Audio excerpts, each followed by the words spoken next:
Hi friends, Krista here. Thanks for stopping by Books and Jams. Today we are here to talk about all the books that I read in the month of January. January was the first month that I used my new TBR game, Flip and Roll. And so I do have the stack of books that I picked for myself that the spinner wheels actually picked for me in January. So I have 5 books. One of them I don't actually have. So let me tell you if I read them, and then we'll start with these as far as the ones I read for talking about them. So my first roll was Book of the Month, and for that, the spinner wheels picked The Bookbinder by Pip Williams. I did read that one. The second roll was for a NetGalley book, which I don't actually have, and it's Rule of Threes. I didn't actually read this one. It was kind of hard for me to track down. None of my libraries had it. I couldn't find it on audio anywhere, and I did eventually find it on Everand as an ebook, but I didn't read that one. But I found another middle grade NetGalley that I read on my Kindle, Frances and Her Monster, or Frances and the Monster. So I did read that one. I don't know if that actually counts, but it's still a middle grade NetGalley book. So that's good. And then The Candid Life of Mina Dave by Namrata Patel was roll number 3 for a Christmas book exchange book. Roll number 4 was for my book recommendations cart, and the spinner wheels picked Ghost by Jason Reynolds. I did read this one. Oh yeah, I did read The Candid Life of Mina Dave as well.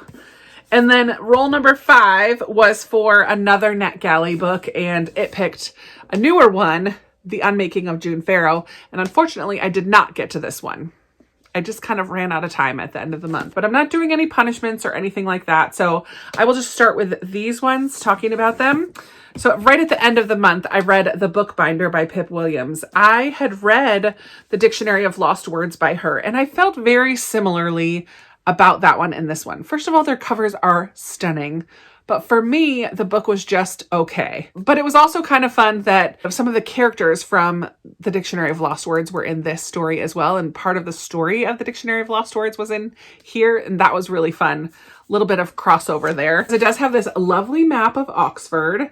And in it, we follow 2 sisters, Peggy and Maud. These 2 sisters live on a boat. Their mom has passed away and now they're on their own, other than kind of some of their community who are like found family in a way.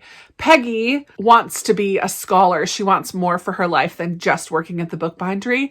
And Maud, it's never exactly said any kind of a label for her, but Maud is neurodivergent. She can't on her own put words together and come up with new things. She can only repeat things she's heard other people say. And she doesn't talk very much, but she's wonderful. I loved the character of Maud. This also takes place at the beginning of World War I, 1914. So in here you get soldiers, young men and old men going off to war. You get glimpses of the Spanish flu and conversation about women in education, because that's Peggy's dream. And so there's a little bit of a romance in here. There's women participating in war efforts, especially once a lot of men leave to go fight in the war. There was a lot about this that I did enjoy, but at the same time, I didn't ever feel eager to pick it up. I wasn't flying through the pages. I can't exactly put my finger on why I didn't absolutely love it. It just didn't totally hit the spot for me. I feel like the pacing of it was a little bit slow at times. The issues that they were dealing with felt a little bit repetitive at times. I wanted a little bit more from some of the side characters. Okay, so here's me putting my finger on some things that I didn't love about it. But I did enjoy it. I gave it 3 stars, and it's a newer book of the month that I just got off my shelf. So yay, that's one of my goals for the year, reading some of my book of the month. The first recommendations cart book that I read was Ghost by Jason Reynolds, and I loved this. This is the start of a middle grade series, and in this one we follow a young boy named Ghost who is living in poverty with his mom. They had to escape from an abusive dad, and that experience comes up in the story a couple different times, but mom and son are on their own. Ghost is now in middle school and comes across a track team practicing one day and kind of challenges the star runner to a race and beats him. And he's wearing jeans and sneakers that are falling apart. And the coach kind of takes Ghost under his wing in a sense. And the mom agrees that he could join the team if he doesn't get into any more trouble at school. And we just kind of follow him as he joins this track team. We meet a couple other members of the track team who are going to be featured in other books in the series. I just really loved the character of Coach and how he was such a good mentor for these kids and the things he challenged them with. I don't know, there just was a lot to take in with this book. I absolutely loved it. I think I gave it 4.5 stars. Really, really good. The final one that I read from my TBR this month was The Candid Life of Meena Dave by Namrata Patel. This is about a young woman named Mina who unexpectedly inherits an apartment in this, like a condo in this apartment house. There's 4 or 5. I don't know. There's a small number of apartments in this building, and she inherits an apartment in this building, and everyone else kind of wonders why she's there. And it's this very Indian community, and they all are very invested in each other's lives. She is somebody who values and protects her independence. She's a traveling photojournalist and is called all over the world to take pictures of different things. And now, because of this apartment, she's kind of stuck in one place for a little bit of time, and it allows her to develop some relationships, and she doesn't know how she feels about that. But it is a really beautiful story. It made me want Indian food very badly. Food plays a big part in this, and eating together. And there are some secrets that come out as she tries to unravel this mystery of why was she left the apartment. What was her connection, if any, to the woman who owned it before? What was that woman's connection to the rest of the people in the apartment building? Because they are all such a tight-knit community. I just really enjoyed this. I think I ended up giving it 3.5 or 4 stars. I did really like the photography aspect. I liked her. I liked the found family, the friendships, the little bit of secrets and mystery that was involved as well. And then just also learning about Indian American culture and the different aspects of that played a part in this story. I enjoyed it. A lot more to talk about. So my Patreon book club book for the month of January was The Measure by Nikki Erlich. This was so interesting. What an interesting book. So the premise of this is that on the same day, at one point, everybody who's 22 years old or older receives a box on their front stoop that has a string inside. And the length of the string is representative of how long the rest of your life will be. Once this event happens, we follow a number of different characters and their decision in regards to their box. Do they look at it? Do they not look at it? And then we see the fallout in culture. How does this play out for the military? How does this play out in politics? How does this play out in dating relationships? How does this play out in friendships and in families? We had such a great conversation about this in my Patreon book club, just thinking about all of the different aspects of the strings. And in the book, they're kind of divided into short stringers and long stringers. And there are some support groups for those who have short strings and some pretty harsh consequences for having short strings when it comes to the military. And yeah, just a lot of different relationships that we get to follow in here, mainly through the eyes of about 5 different people, I think, or 6. It might even be more than that. There was a lot of characters.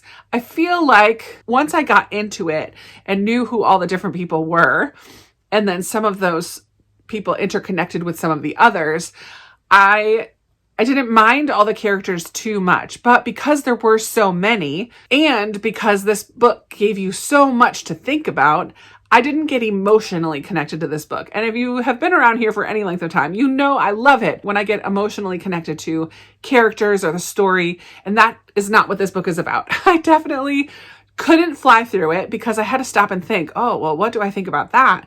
How would I respond in that kind of a situation or whatever?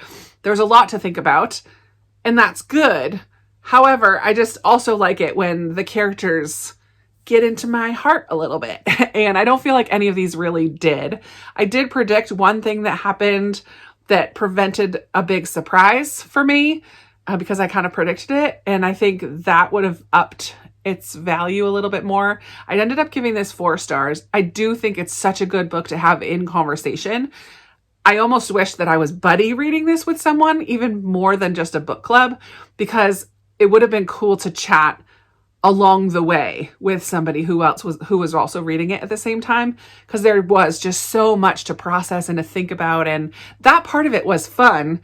But I couldn't read books like this all the time. No way. I couldn't do it. So while I enjoyed it, it's not going to be a favorite of the year for me because I need that emotional connection. Overall, a 4-star read. I enjoyed it very much. I just don't think I could read this kind of a book all the time.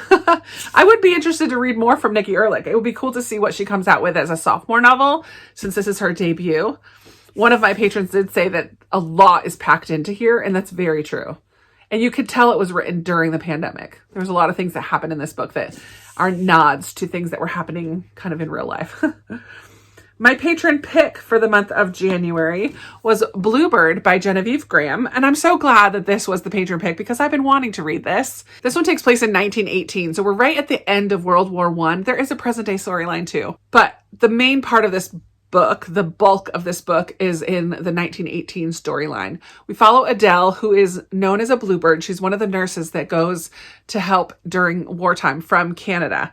And she interacts with a lot of soldiers, in particular, one who was on a tunneling team.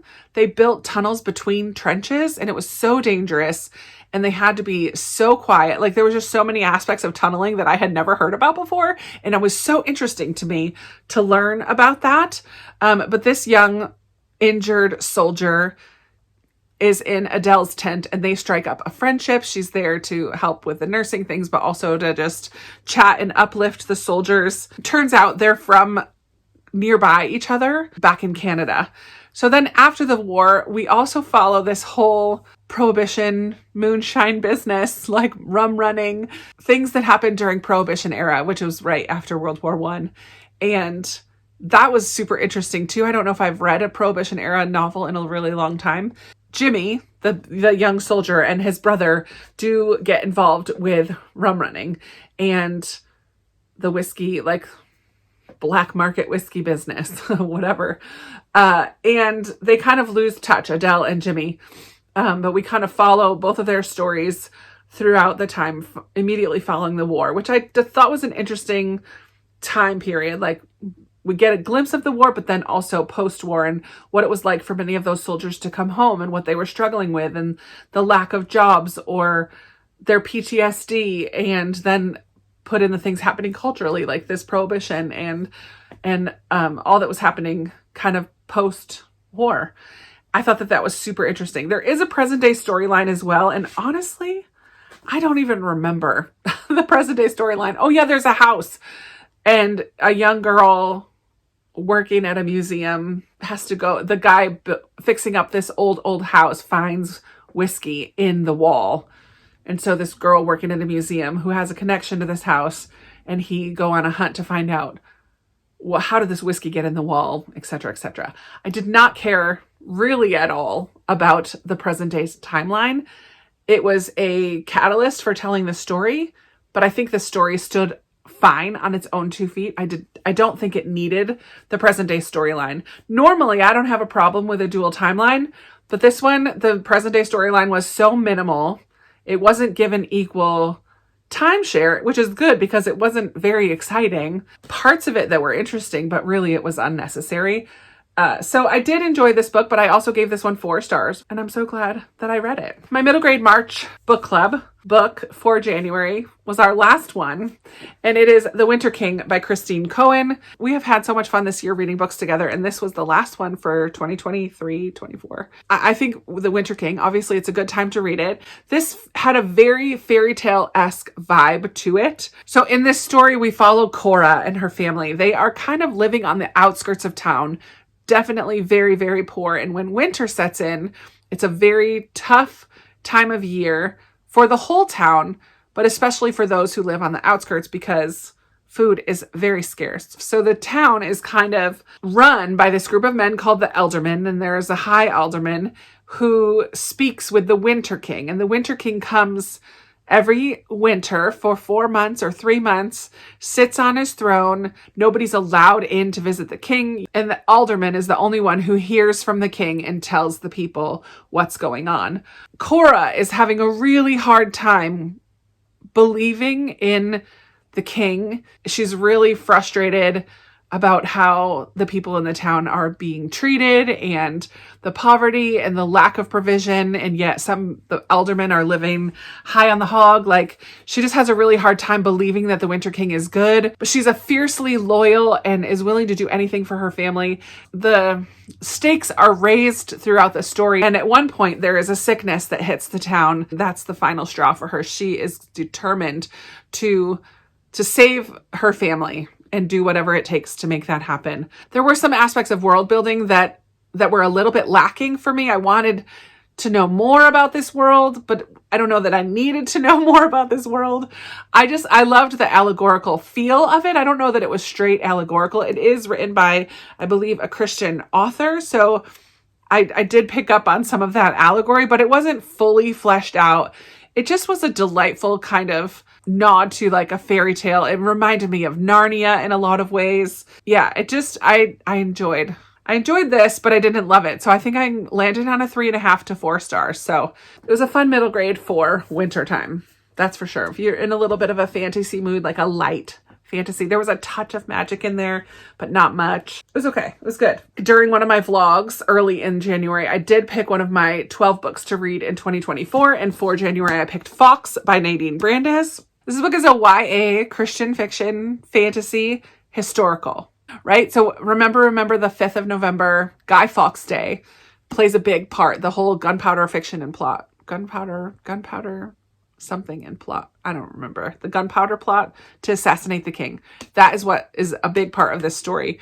Combine that with this stone plague that has affected the land where people are actually turning into stone. And at some point, the stone completely takes your body and you die. There's a magic system in here that's related to colors, color magic. There's differences of thought about color magic and how much of it you should have. Should you just have one color? Keepers believe you should only have one color. Others believe that you should be able to use multiple colors in your color magic. The current government is against the keepers, and keepers are being rounded up and killed. Our main character here, Thomas, is kicked out of school at one point, and he's determined to go find his father, who is Guy Fawkes. And he goes to London. He has never really known his dad or had a very good relationship with his dad. His dad was supposed to bring him this mask, which is supposed to help him get his color magic. And he's determined to get his color magic for lots of reasons. But dad never actually makes him a mask and gets caught up in this plot to assassinate the king. I enjoy aspects of this book, and I did not enjoy other aspects of this book. I didn't really care for the characters that much. There was one female girl character that I loved. I thought she was pretty fierce, and I just really liked her character quite a bit. But Thomas, I didn't like him really at all. He kind of got annoying to me. And the dad too. I just feel like their communication skills with each other were horrible. Thomas was just so focused on one thing that he was impulsive and made really bad decisions. And that's just a pet peeve of mine. I just really don't like that in real life or in books. It was an interesting story. I really do like historical fantasy. I like the historical aspect of this, the whole assassination plot and all of that really was a part of history, but then add in the twist of this stone plague and add in this color magic. I thought this was a pretty cool story. I think I ended up giving it 3.5 or 4. I really don't remember, but at this point, what I ended up rating it, I should have checked. But I enjoyed this, but I do think other Nadine Brandes' books I might like better. But I enjoyed this for what it was. I have 2 Spy Family books that I read. I read Volume 5 and Volume 6 of Spy Family, and I enjoyed Volume 5. This overarching storyline is this family is kind of not really a family. We have Twilight Lloyd, who is the father. He is a spy, and he is on a mission to infiltrate this other family. In order to do that, he has to have a daughter go to this prestigious school and connect with the son of this guy that he needs to get involved with. So he has to find a wife and he has to find a kid. So he gets a kid from an orphanage who is a telepath, and he finds a fake wife who is an assassin, I believe. So book 5 was pretty cool. We just follow a couple different missions. I enjoyed 5 a lot. 6, I felt like I didn't really like. We meet another spy who works with Twilight, who is obsessed. She's so obsessed with him, and it got to be very annoying because she just, there was a big, huge section in here about this tennis match that they had to do. And I'm like, why are we at this tennis match still?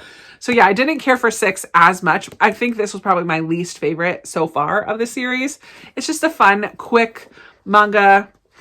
I don't read a lot of manga, so I'm just kind of exploring, and I'm enjoying it for what it is. I don't know how many there are, but I know 7 is sitting on the shelf right over there, and it's due back at the library, so I should read it soon. I'm going to talk about my 2 Kindle books that I read real quick, and then I'll tell you about my favorite read of the month.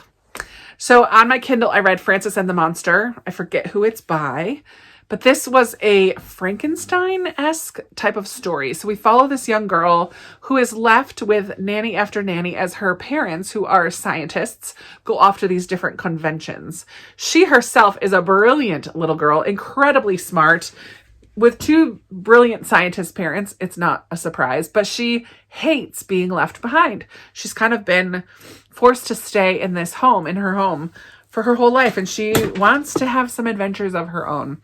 So when her parents leave on their most recent trip, they leave her with basically a robot, an AI type of a character, and he is programmed to take care of her while they're gone. She is determined to find a way around his programming. While doing that, she is exploring the house, trying to find things that she hasn't done yet or hasn't seen yet, and she finds a secret laboratory down in the basement and a creature that is just like Frankenstein, which she then brings to life. They go through the town and wreak havoc. But in the process, she makes a friend, which is very cool. She connects with this AI character, her robot friend, helper, nanny, and her parents come home and reveal some things to her that help put all the pieces together of the puzzle that you get throughout this story. So I enjoyed this. I thought it was a fun story. Frankenstein is not my favorite classic, so I didn't care as much about the Frankenstein. I loved the ape, the super smart ape, chimpanzee, whatever he was, loved him. It was just a fun, quick little story. Yeah, I enjoyed it. 3.5 stars probably.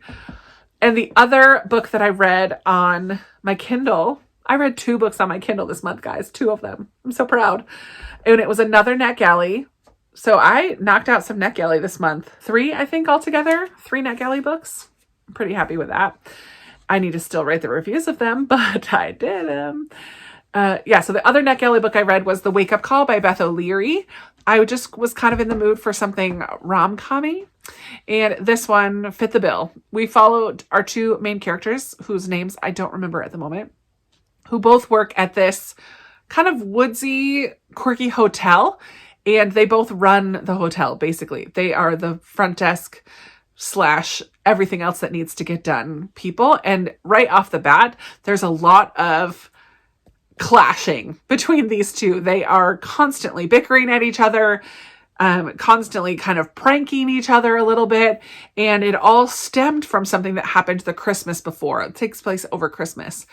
It all stemmed from an event that happened at the Christmas before, and then that sparked this antagonism between the 2 of them. So they're fighting over how to decorate. They're fighting over how to put bookings into the computer. They're fighting over everything. But the hotel itself is on its last leg. Like, it is running out of money fast. And then there are some improvements that need to get made, and they just have to find the money to try to fix up the hotel, but also keep it afloat. And they have this room, I forget what they call it, like this lost and found basically is now a lost and found room. And they start selling things from this lost and found room on Facebook Marketplace and on eBay and other places. And in the room, they find this box of rings, wedding and engagement rings. And they are determined to find out who these rings belong to and return them to their owners. And at first that causes a clash. One of them thinks that they should do that. One of them thinks they should just sell them and get the money for them. But when they return one of the rings, they're given a reward for it. And so then they're like, well, maybe other people will give us a reward as well. So we just follow their journey trying to return these rings. I enjoyed this. It was exactly kind of the lighthearted read that I was looking for.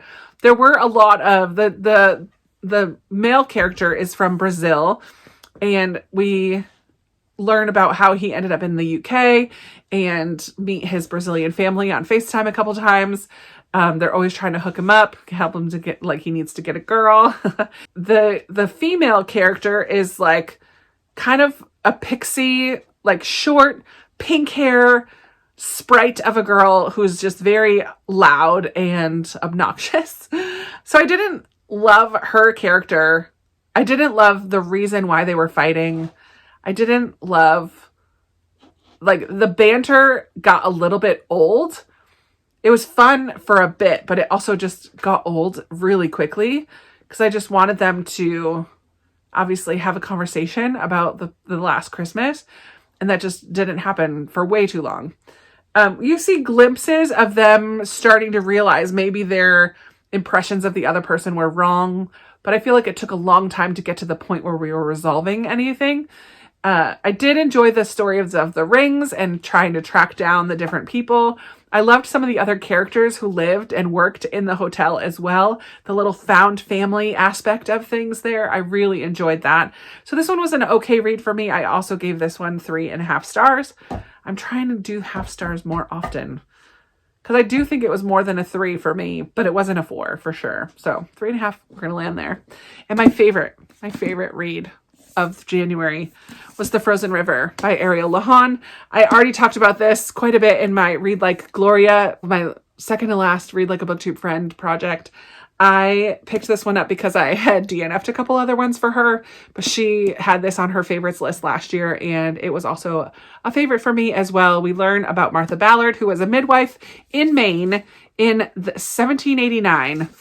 And perfect time of the year to read this is when you have snow on the ground outside, and I did that. So earlier this month, we had our one snowfall, maybe our only for the year, we'll see. We had a snowfall, and is when I was reading this one, so it was perfect. Martha was a fantastic character, she's a fantastic woman.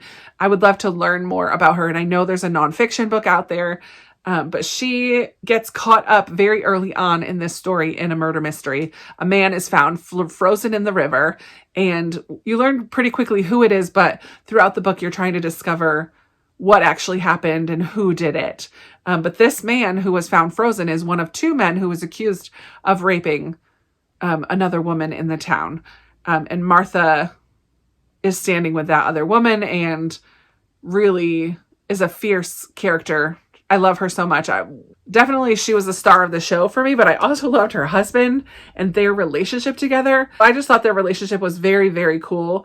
They did not agree on everything, but they were so loving, and he was so kind and patient with her and her past and things that she had to work through. Martha herself was a flawed character. She felt very real because she wasn't perfect in any of her relationships. She was a little bit impulsive, a little bit outspoken at times, which could be a good thing, I suppose, but at times it wasn't very good for her. But she was fiercely loyal to those she loved and for the women that she was caring for. Whether she liked you or not, she was going to do a good job as your midwife.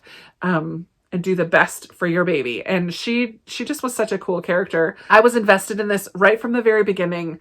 I did not want to put it down. I loved it so much. Easy 5 stars. First 5-star read of the year, and only 5-star read this month, I think. Ghost might have been a 5-star if I looked back. 4.5, but definitely my favorite of the month. So that is it. Here are 11 of the 13 books that I read in the month of January. I would love to hear your thoughts on any of these if you've read them, if you're adding any of them to your TBR now because of me talking about them today. I would love to know that. Let me know what was one of your reads from the beginning of the year. I would love to hear that. And that's going to be it for me today. Thank you so much for watching. I really appreciate you being here, and I look forward to talking with you in another video very soon. Bye.